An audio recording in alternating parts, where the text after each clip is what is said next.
Durante muito tempo, o problema era claro. A vida humana estava cercada por rigidez. Havia regras demais, moral externa demais, controle sobre o desejo, identidades impostas, obediência sem consciência. Isso até organizava a sociedade, mas internamente produzia culpa, medo, hipocrisia e uma fragmentação silenciosa do ser. Era inevitável que, em algum momento, surgisse uma reação, e ela veio com força. A frase foi simples: precisamos de liberdade. E até aqui, esse movimento foi necessário, foi saudável, foi justo. O problema começa quando a liberdade passa a ser entendida como ausência total de limite interno. Então, algo sutil acontece. A liberdade deixa de ser escolha e vira reação. Ela passa a existir apenas em oposição ao passado. A pessoa não sabe ainda o que quer construir, apenas sabe o que não quer mais ser. Nesse ponto, a liberdade começa a se deformar. Ela precisa ser afirmada o tempo todo. Vira identidade rígida, não tolera questionamento, confunde intensidade com verdade, confunde desejo com direção. Externamente parece avanço, internamente ainda há dispersão. O ego continua governando, a energia continua fragmentada. Os polos ainda não foram integrados. Isso não é nova consciência. É uma fase catártica, necessária, mas não final. Diante desse excesso, surge o outro extremo. A rigidez tenta se defender. Algumas pessoas, assustadas com o caos, se agarram ao que conhecem. Regras antigas, certezas do passado, moralismo disfarçado de ordem, a ideia de que sempre foi assim.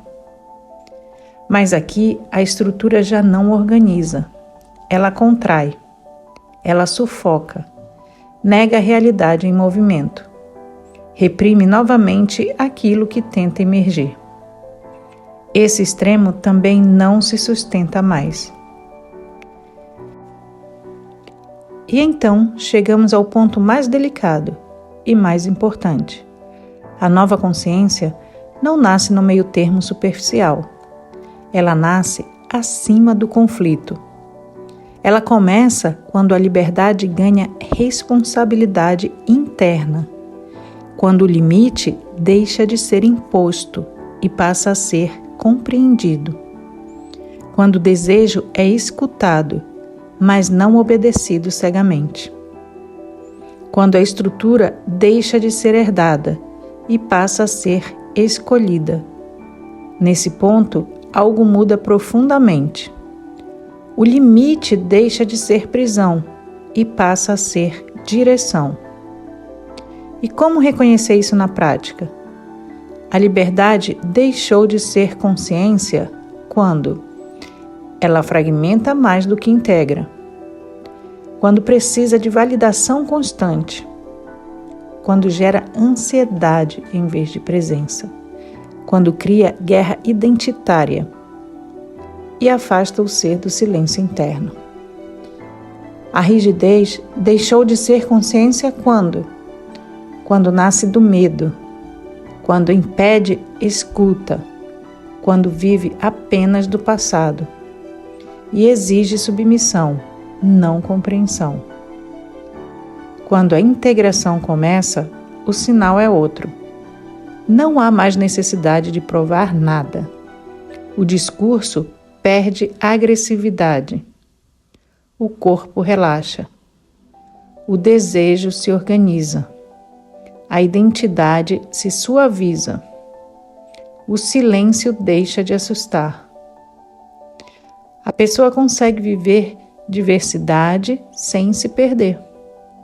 estrutura sem se endurecer e movimento sem se fragmentar. Ela não grita, eu sou livre. Ela é responsável por si. E aqui está o eixo que organiza tudo. A rigidez sem consciência vira opressão. A liberdade sem consciência vira dispersão. A nova consciência nasce quando o limite é interno. E é aí que a liberdade deixa de ser reação, a estrutura deixa de ser prisão e a unidade começa a emergir como experiência viva. Talvez não seja sobre ir mais longe, mas sobre permanecer mais presente.